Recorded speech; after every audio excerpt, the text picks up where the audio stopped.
Corona ने हर वर्ग को बुरी तरह से प्रभावित किया है। इस बीच हिमाचल प्रदेश में काम करने वाले मिड डे मील कार्यकर्ताओं को बीते 4 महीने से वेतन नहीं मिला है।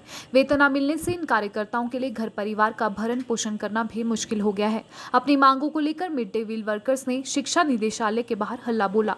मिड डे मील वर्कर सरकार से उनके लिए स्थायी नीति बनाए जाने की मांग कर रहे हैं। मिड डे मील वर्कर संघ की अध्यक्ष हिम्मी देवी ने कहा कि बीते 18 सालों से वह 33 रुपए प्रतिदिन दिहाड़ी के हिसाब से काम कर रहे हैं, लेकिन आज महंगाई आसमान छू रही है। ऐसे में उन्हें अपने परिवार का भरण पोषण करना मुश्किल हो गया है। इस बीच उन्होंने सरकार से मांग की है कि उनके लिए स्थायी नीति बनाई जाए और उन्हें नियमित किया जाए।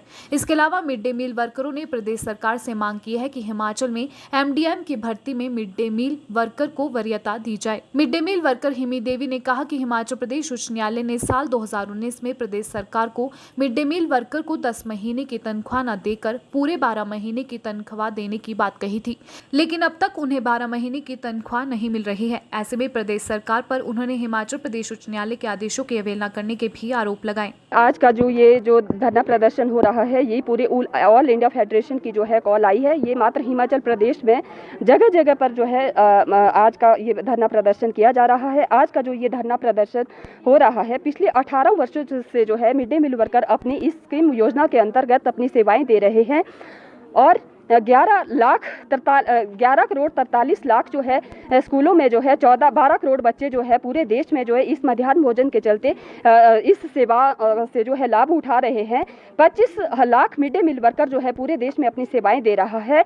इतनी भारी पैमाने पर ये स्कीम योजना चली होने के कारण जो है सरकार भारी पैमाने पर मिड डे मील वर्करों का शोषण कर रही है।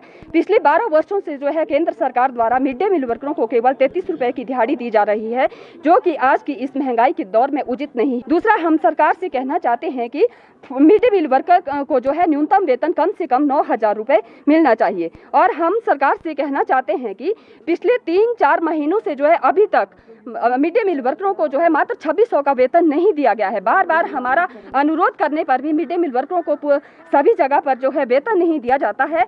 यदि हम सरकार से इस विषय पे वेतन के विषय में बात करते हैं तो शिक्षा विभाग का कहना होता है कि हमारे पास बजट की कमी है, इसलिए हम मिड डे मील वर्कर को जो है वेतन नहीं दे सकते। पर हमने बार बार कहा है कि आपके पास अन्य सरकारी वर्कर को जो है देने के लिए हजारों में लाखों में 1 या 2 तारीख को, महीने की 1 या 2 तारीख को देने के लिए आपके पास पैसा है, लेकिन मिड डे मील वर्कर की जब बात आती है तो 2300 रुपए के लिए, 2600 रुपए के लिए सरकार के पास खजाना खाली हो जाता है, जो कि बिल्कुल ही उचित नहीं है। इस तरह से आप भी देख सकते हैं कि मिड डे मील वर्करों के साथ जो है किस तरह से जो है सरकार पर विभाग और यहाँ तक कि स्कूल में अध्यापक भी इतना ज़्यादा शोषण कर रहे हैं कि हम कुछ बता नहीं सकते हैं। आज मिड डे मील वर्करों के लिए सरकार ने एक नोटिफिकेशन जारी किया है कि हिमाचल प्रदेश में जो है 8,000 mid day meal multitask worker के रूप में नए तरीके से जो है भर्तियां की जाएगी।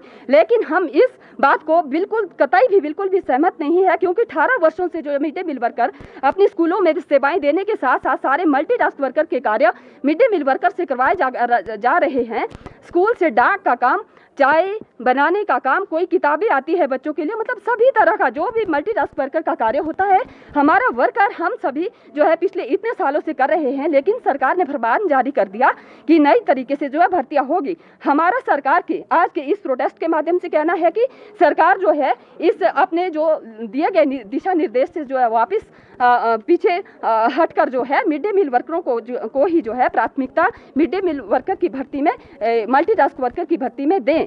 हमारा सरकार से अनुरोध है कि हमें भी जो है छुट्टियों का प्रावधान सरकार की तरफ से होना चाहिए। इसके साथ साथ हम सरकार से कहना चाहते हैं कि इस छंटनी प्रक्रिया पर रोक लगाई जानी चाहिए और प्रसूति अवस्था में मिड डे मील वर्कर महिला साथी को जो है 6 महीने का कम से कम वेतन सहित प्रसूति अवकाश हमें मिलना चाहिए। यदि सरकार ने समय रहते हमारी इन सब बातों की ओर ध्यान नहीं दिया या हमारी बातों को नहीं माना गया तो आगे आने वाले कल दिन में जो है आज का ये जो प्रोटेस्ट है यह एक टोकन है। और सरकार से बार बार हम अनुरोध करना चाहते हैं कि अभी तक भी हमारे को जो है 2-3 महीने का वेतन नहीं मिला है। हमें प्रति माह जो है 1 या 2 तारीख को जो है वेतन मिलना चाहिए। इसके लिए बार बार जो है हमें, ताकि शिक्षा विभाग के चक्कर ना काटने पड़े या हमारा वर्कर किसी भी तरह से परेशान नहीं होना चाहिए। यदि समय रहते हमारी मांगों को नहीं माना गया तो आगे आने वाले कल दिन में जो है हम जो है लगातार जो है हड़ताल पर उतरेंगे और अपनी हड़ताल को तब तक जारी रखेंगे जब तक कि सरकार हमारी बातों को मान नहीं लेती है।